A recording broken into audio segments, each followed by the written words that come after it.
만약 다시 태어난다면 지금처럼 또 희생하며 사시겠습니까?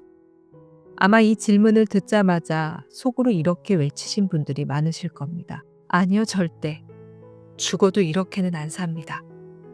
착한 며느리, 헌신적인 엄마, 내조자라는 아내. 그 좋은 이름표들 달아보겠다고 평생을 뼈 빠지게 가족 뒷바라지를 했습니다. 내 입에 들어가는 건 아깝고 식구들 입에 들어가는 건 뿌듯해서 그렇게 나를 쥐어가며 아등바등 버텨오셨잖아요.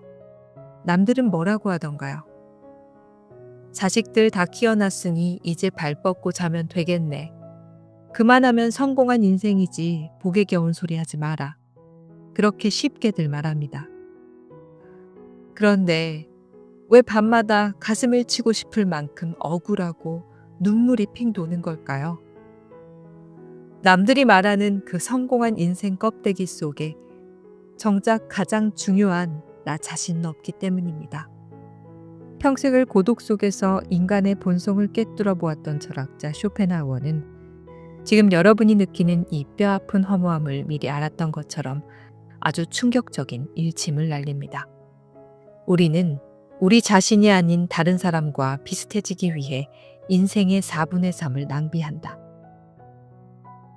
지금 흐르는 그 눈물의 정체는 여러분이 못나서가 아닙니다.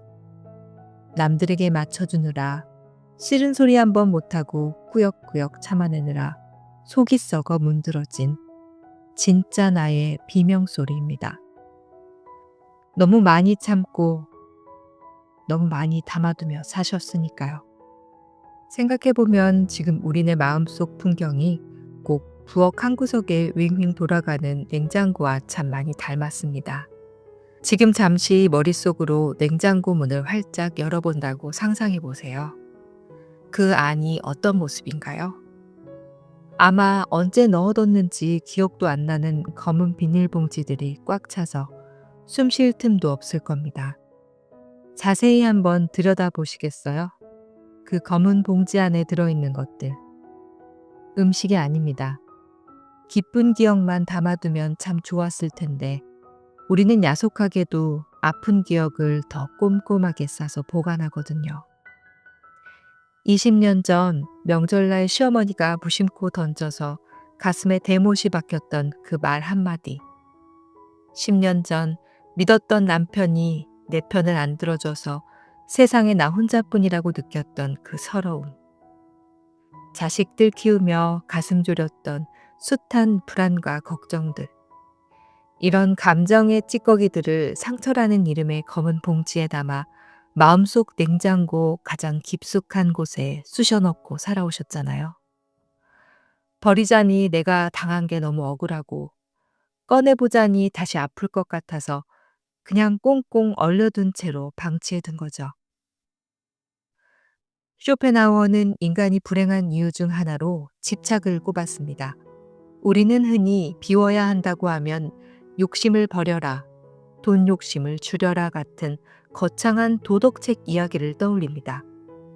하지만 쇼펜하우어가 말하는 진짜 비움은 바로 이 감정의 잡동사니를 내다 버리는 것입니다. 한번 생각해 보세요.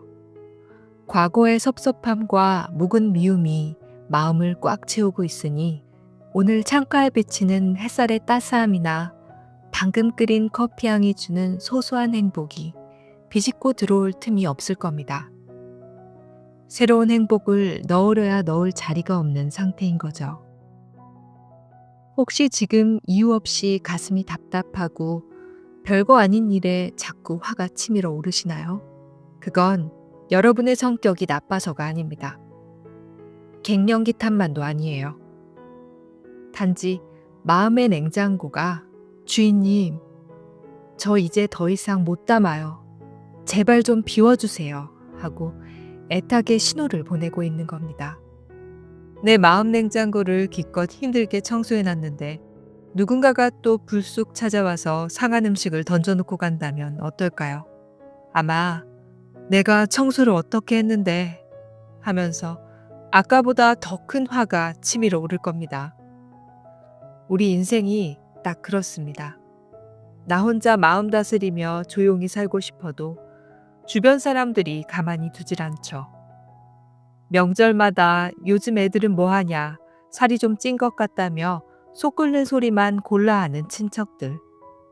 오랜만에 나간 동창회에서 자기 자식 자랑, 돈 자랑만 늘어놓으며 기를 죽이는 친구. 하다못해 마트 계산대에서 틱틱거리는 불친절한 점원까지. 이런 사람들을 마주할 때마다 우리는 속으로 끙끙 앓습니다. 집에 돌아와서도 그 사람의 표정, 말투가 계속 생각나서 이불을 걷어차기도 하고요. 대체 저 사람은 왜 저럴까? 내가 만만해 보이나? 이런 생각들로 꼬리에 꼬리를 물다가 밤잠을 설치기도 하죠. 그런데 쇼펜하우어는 이런 인간관계의 스트레스에 대해 아주 기가 막힌 처방전을 내려줍니다. 바로 타인을 그저 길가에 놓인 돌멩이로 생각하라는 겁니다.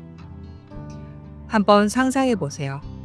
여러분이 지금 기분 좋게 산책을 하다가 길 한복판에 놓인 큰 돌뿌리에 발이 걸려 넘어질 뻔했습니다. 그때 그 돌멩이를 향해 막 삿대질을 하며 화를 내시나요? 너는 왜 하필 여기에 있니? 성격이 왜 그 모양이니? 하고 소리치며 따지시나요? 아니죠. 그냥 큰 돌이 있었네. 재수없네. 하고 툭 털고 피해가면 그만입니다. 돌멩이는 원래 그 자리에 있는 것이고 돌멩이에게 화를 내봤자 내 발가락만 아프다는 걸 아니까요. 인간관계도 똑같이 적용해 보는 겁니다. 나를 화나게 하는 그 사람을 감정을 가진 사람이 아니라 그냥 말하는 돌멩이라고 생각해 보세요. 쇼펜하우어는 이걸 조금 어려운 말로 광물적 시각이라고 했습니다. 우리가 상대를 인격체로 대우하며 상식을 기대하니까 실망하고 화가 나는 겁니다. 저 사람은 그냥 성격이 저런 모양으로 생긴 돌이구나. 오늘따라 날씨가 굳은 것처럼 저 사람 마음 날씨가 천둥 번개구나 하고 자연현상처럼 무심하게 바라보는 연습이 필요합니다. 우리는 그동안 남을 고쳐보겠다고 혹은 이해해보겠다고 내 귀한 에너지를 너무 많이 낭비했습니다. 하지만 50이 넘고 인생의 산전수전 다 겪어보니 깨닫게 되는 진실이 하나 있지 않으신가요? 사람은 절대 고쳐 쓰는 게 아니다. 바꿀 수 없는 남 때문에 내 마음을 지옥으로 만드는 것만큼 어리석은 일은 없습니다. 비 오는 날 하늘을 향해 주먹질을 한다고 비가 그치지 않는 것처럼요. 그냥 우선을 쓰거나 비가 그칠 때까지 조용히 피하는 게 상책입니다. 그러니 이제부터는 누군가 내 속을 뒤집어 놓는 말을 하면 마음속으로 딱 한마디만 하세요. 돌멩이가 하나 굴러가는구나. 이렇게 생각의 각도만 살짝 들어도 가슴을 꽉 막고 있던 응어리가 거짓말처럼 스르르 풀리는 걸 느끼실 겁니다. 내 마음의 평화는 남이 주는 게 아니라 내가 그들에게 무심함을 선물할 때 지켜지는 법이니까요. 남을 무생물처럼 여기고 무심해지는 것. 단지 마음 편하자고 하는 게 아니라 바로 여러분의 몸을 살리기 위해서입니다. 솔직히 그동안 남 때문에 화내고 억울해하느라 잃어버린 건강이 얼마나 많습니까? 속이 문드러진다는 말이 그냥 나온 게 아니죠. 스트레스 때문에 소화 안 되고 밤에 잠 못 자고 가슴이 두근거리고 미운 사람 생각하느라 정작 내 몸은 시들어가고 있었던 겁니다. 쇼펜하우어는 아주 냉정하게 말했습니다. 건강이 전부는 아니다. 하지만 건강이 없으면 모든 것이 0이다. 건강한 거지가 병든 왕자보다 훨씬 더 행복하다. 너무 뻔한 말 같으신가요? 하지만 가슴속에 손을 얹고 한번 생각해 보셨으면 합니다. 우리는 그동안 이 1순위인 내 몸을 어떻게 대접해왔나요? 가족들 뒷바라지하느라 내 몸은 고장난 기계처럼 삐그덕거릴 때까지 쉼없이 돌렸습니다. 식구들은 갓 지은 밥, 제일 좋은 고기 챙겨주면서 정작 나는 남은 찬밥에 물 말아 먹거나 쉰내가 날까 말까한 반찬을 아깝다며 내 입에 털어 넣었죠.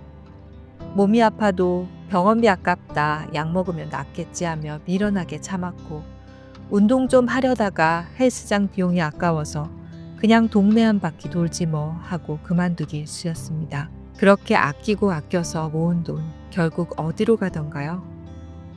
자식들 결혼할 때 보태주고 집 살 때 보태주고 결국 거울 속에 남는 건 여기저기 쑤시는 골병든 내 모습뿐이라는 생각에 서글퍼질 때가 있지 않으신가요? 이제는 선언하셔야 합니다. 남에게 쏟던 정성을 끊고 이제 무조건 내 몸에 쏟겠다라고요. 쇼펜하우어의 말처럼 아무리 돈이 많고 자식이 잘 돼도 내가 당장 소화가 안 돼서 속이 더부룩하고 무릎이 쑤셔서 걷지를 못하면 세상 모든 부귀영화가 다 소용없습니다. 반대로 가진 게 조금 부족해도 두 다리 튼튼해서 가고 싶은 곳 마음껏 걷고 밥맛이 꿀맛 같다면 그게 바로 왕의 삶입니다. 그러니 오늘부터 나를 위한 사치를 좀 부리셨으면 좋겠습니다. 여기서 사치는 백화점에 가서 명품 가방을 사라는 게 아닙니다. 마트에 가서 흠집난 과일, 세일하는 떨이 상품만 습관처럼 집지 마시고 가장 크고 빛깔 좋은 제철 과일을 사서 찬장 깊숙이 넣어뒀던 제일 예쁜 접시에 담아 나에게 대접하세요. 이 귀한 걸 내가 먹어야지 누가 먹어? 하면서요. 자식들에게 물려줄 유산 좀 줄어들면 어떻습니까? 내가 건강해서 자식들한테 아프다는 소리 안 하고 병원비 달라고 손 안 벌리는 게 오히려 자식들을 도와주는 최고의 유산입니다. 하루에 30분 햇볕을 쬐며 걷는 시간은 그 어떤 보약보다 비싼 나를 살리는 시간입니다. 이 시간만큼은 억만금을 줘도 자식에게도 남편에게도 양보하지 마세요.